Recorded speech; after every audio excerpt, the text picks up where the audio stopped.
already I'm seeing stuff on Twitter because the preseason for college is coming up. Everybody's talking about the beep test and the Man United and the Cooper and whatever other stuff there is.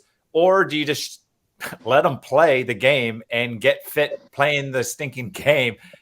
Is it worth running sprints, or you have to run a mile in 6 minutes, or any of this stuff? Because what happens when 14 of your 20 can't even hit the mark? Are they not good soccer players? I don't know. I'll knock this one out real quick for the. I know. I saw you post a video of your 8-year-olds running hills. What are you talking about? Yeah, we saw. With a parachute on their back. I saw. That ain't happening with me. We're into the little kids. I can knock that out for you real quick. We don't do any fitness. They got more energy than I don't know what to do with anyway. So I mean, I wish they had a USB port that I could plug into to borrow some of their energy into me, right?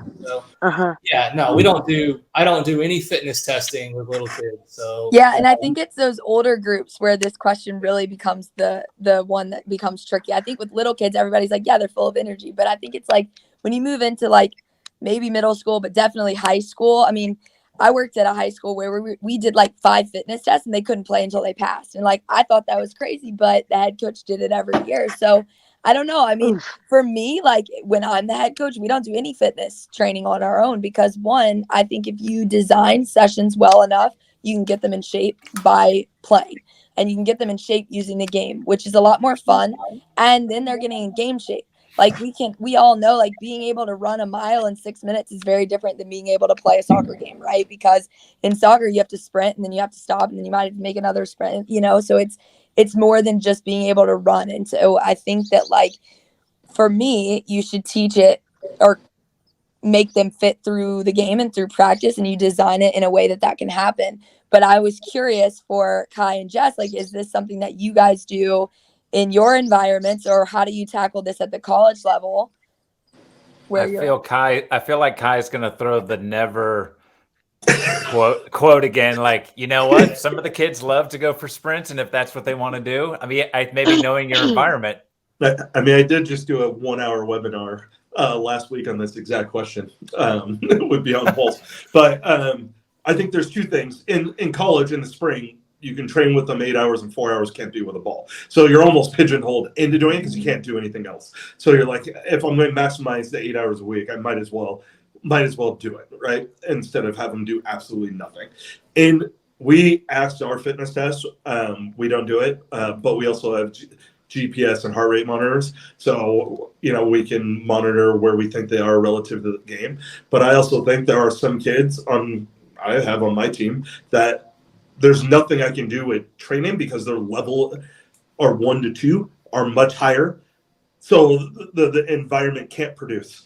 The best I can do is tell them, like, try to hit this distance on your GPS in a time because the players on the team won't challenge them enough compared to when we play BYU or someone else, right? So for them to get to the fitness level demand that we need them to be at versus the top level of our conference, we have to have them do separate things, sometimes isolated, to get some other cardiovascular, because the training is not always possible for every kid. Yes, the middle and the bottom, of course. And to be honest, the bottom is over revving their engine.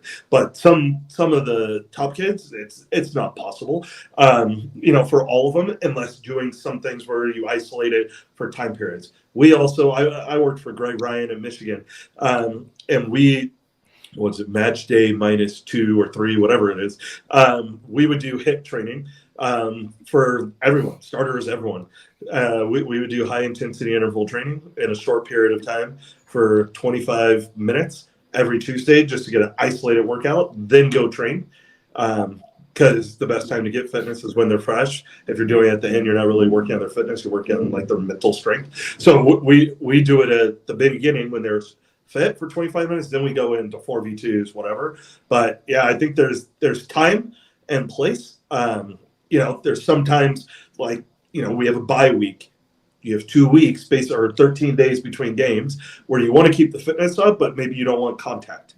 Right. So now for us, because we have monitors, we might say, okay, we're going to try to simulate the 9,800 meters that you do in a day at the intensity level of 80% more of your max for 6,000 meters. So how do we create it? Okay, repeat 120s in 18 seconds, with a 30-second jog back or whatever that is, to replicate without contact. Because if we always do the game, especially in a bye week, we are putting ourselves at risk for that kid who's going to play 90 to get hurt, at some point. So, but we still need them to stay at match fit.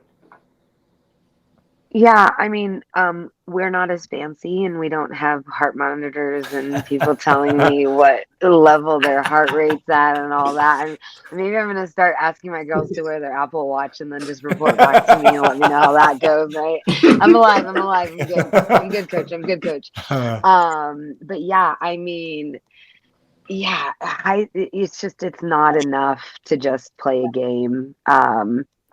There's a reason we have preseason. Here we get to do like a 3-week summer class. So during that 3-week summer class, we pretty much go pretty hard, at least 30 to 45 minutes of the beginning of training, especially in those first 3 weeks, because we don't have like 2-a-days and things like that. So that's kind of how we did it last summer. And yeah, we had girls, in the trash can and in the class, in their bathroom, and we had girls also who didn't return because my little my area is a little bit different at a junior college. It's just like if they want to come or if they don't, especially last year when we had just taken over and just kind of had girls sign up for the class.